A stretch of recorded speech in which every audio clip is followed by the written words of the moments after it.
Hello and welcome to Frontrunner Motorsport. Bernie Ecclestone is a controversial figure in Formula 1. Is he a visionary genius who took the sport to new heights, or is he a bigoted evil monster who crushes puppies and pillages nunneries? I mean, it's possible he is both of those things, but would he sabotage a whole race series just to protect his and the FIA's interests? Depends how greedy a man who has avoided paying over £1 billion in tax over the years, allegedly, can be. Did Bernie Ecclestone sabotage the 1987 World Touring Car Championship? That's what we are looking at today. Did he stand to gain from the failure of the WTCC? So make sure you subscribe to the channel and let's jump into the video.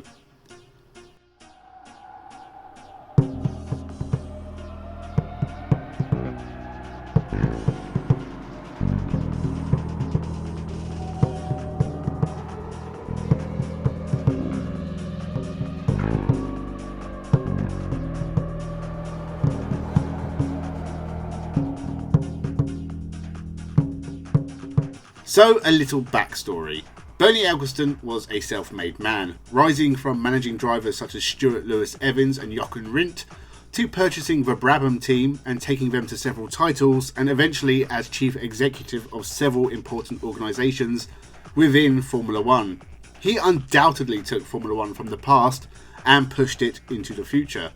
Formula 1 also became a lot safer under his watch and more popular. For the World Touring Cars, he was brought in last minute as a promoter and instantly set about destroying everything before him. First, he made every team that wanted to compete for points pay a $60,000 per car entry fee. Tom Wilkinshaw Racing abstained in protest and took their very successful Rovers and Jaguars with them. Volvo also decided not to compete, as did Toyota, Mercedes and Audi. Meanwhile, teams running Holdens did not pay the fee and couldn't score points. So that left just 4 manufacturers with entries that could actually score points.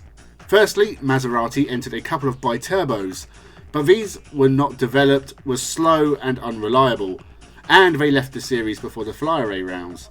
Alfa Romeo entered plenty of cars through various teams, but again the new 75 Turbo needed work and they didn't do the full season.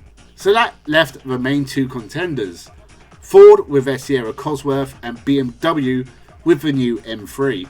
Ford were represented by the Swiss Eggenberger team as well as Andy Rouse, whilst BMW had Team Schnitzer, Bugatti and CBM Sport.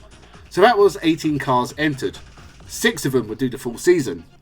But every round would have plenty of cars, as the World Touring Cars interfered with national level touring car series. Also, the world is apparently really small. Just 7 countries in Europe, Australia, New Zealand and Japan. I guess a couple of continents weren't important. But with all that chaos out the way, surely the first round at Monza would go smoothly. It did not go smoothly. Eggenberger Ford failed scrutineering and couldn't compete. An electrical system in the car was not regulation and they couldn't replace it in time. It was made regulation for round 2. The BMW M3 is the only competitive car in the field, and with no one to stop them, they very easily took 1st to 6th. They were all then disqualified because they were made of very thin metal and were all found to be underweight.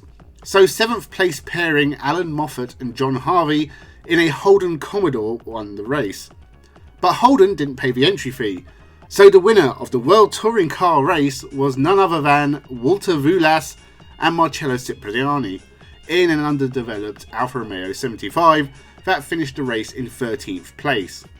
Kevin Magnussen finished 13th in the first Formula 1 race of 2023. Can you imagine if that led to him winning the race and leading the championship?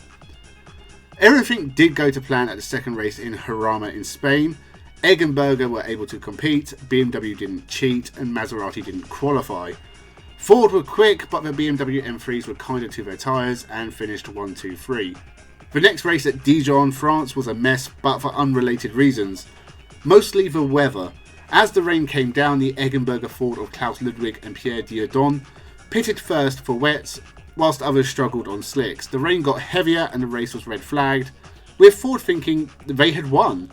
But the course director cocked up the timings and ignored the last few laps, so BMW won again. Ford finally took their first strike at the Nürburgring, a race that saw the majority of cars retire. Maybe not to be unexpected on the green hell in the 1980s, only 19 of 42 cars finished the race, and Ford only had 2 cars make the end. The others all broke down. The final 2 European rounds happened without too much going on. The reliability of the Ford was an ever-present issue, and Alfa Romeo and Maserati had made some progress. Still not on the level of the BMW M3 or Ford Sierra, but progress nonetheless. Unfortunately, they decided against doing the non-European rounds, and so all that work developing the car was for naught. I presume they thought they'd be back in 1988 in a much better position, but as it transpired, they wouldn't be. Our first stop outside of Europe was the Bathurst 1000, and this is another problem I have with the 1987 World Touring cars. It does feel like it's just trying to slot into other race series. Now, the Bathurst 1000 is the most important touring car race in the world, but it has its own championship. Slotting in another championship is a bit like bringing your mistress on a date with your wife. It might seem like a great idea, but it's just going to end in a huge argument. So the Bathurst 1000 of 1987 did. You had the Australians in their Fords and Holdens, mixing it with the Fords and BMWs of Europe. The Ford Sierras were quick, but only the Eggenberger Fords survived the usual reliability woes. BMW had a ton of issues and also really suffered. The Eggenberger Ford Sierras dominated and finished 1-2, and were then disqualified. First for illegal fuel, and then because their wheel arches were the wrong size. This is because the Australian organisers were much more turned on with following rules.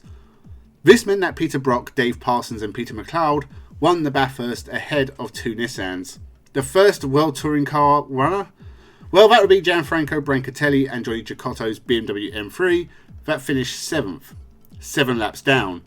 After the disqualifications for Eggenberger, only 3 World Touring cars were classified, but they weren't disqualified straight away. There were arguments and appeals, so this hung over the end of the championship like a bad smell. The next 2 races were the Calder 500 and the Wellington 500, and Ford dominated both races. Roberto Ravaglia and Emmanuel Pirro were ever present though, and so the title went down to them and the Ford of Klaus Ludwig and Klaus Niedwitz. The final round in Japan was the Fuji 500. The Bathurst arguments were finally settled and the Fords were officially disqualified. Andy Rouse sold his entry and was racing with Naoki Nagasaka, but not as a World Touring Car entrant and therefore not scoring points. Well, Ravaglia finished 3rd on track, but as the second WTCC runner, he was champion. So the World Touring Cars was a complete mess. On the track, constant regulation breaches meant the results were not settled until well after the races, and occasionally completely random drivers took the win. Not to mention the championship proved Disney right. It is a small world after all. Then there was the constant reliability issues, especially for Ford, and because very few cars entered the World Touring Cars because of the entry fee, some races had very few finishers. There is no doubt the first World Touring Car series was a farce and a complete waste of time and resources for everyone involved. But that is not why it is a conspiracy theory. Did the FIA and Bernie Ecclestone sabotage the World Touring Cars on purpose? Absolutely, 100% yes. You see, European Touring Cars was very popular, and Bernie was worried that a World Touring Car series would overshadow what is supposed to be the pinnacle of motorsport. So instead of getting a title sponsor for the series, they charged a ludicrously expensive £60,000 entry fee. In 2023, that would be over 200 grand per entry. The issue for Formula 1 was that because touring cars use vehicles your dad might drive, touring cars is just more relatable to the everyday racing fan. The FIA couldn't let anything be bigger than Formula 1, so they put the kibosh on it. This disgustingly cowardly act ended World Touring Cars, and eventually European Touring Cars. World Touring Cars was a one and done job. European Touring Cars returned for 1988 and then disappeared again, and seemingly the FIA had got their wish. But DTM in Germany got more and more popular. The British touring cars grew in popularity year on year, and the Australian touring cars were doing just fine. Eventually this would lead to the Super Touring era, an era of touring car racing that exceeded Formula 1 in terms of excitement. In 2023, there is still no doubt that Formula 1 is the top dog in motorsport. but there was a time when it looked possible that touring cars were going to rule the world. As it transpired, we'd get single event World Cups in the mid-90s, and finally an organised World Touring Car Championship that lasted more than a year in 2005. The idea of a World Touring Car Championship that lacked a lot of manufacturers and interfered with a lot of other championships nowadays would be completely absurd. But thanks to Bernie, that would never happen again, and that's no Carspiracy theory. Thank you for watching. Make sure you subscribe to the channel for more Carspiracy theories, as well as a ton of other motorsport themed videos going up several times a week. Let me know your thoughts in the comments below. Should Bernie be excommunicated for his crimes? It seems a little late for that. Leave a like and tell your friends. Thank you again and have a good one.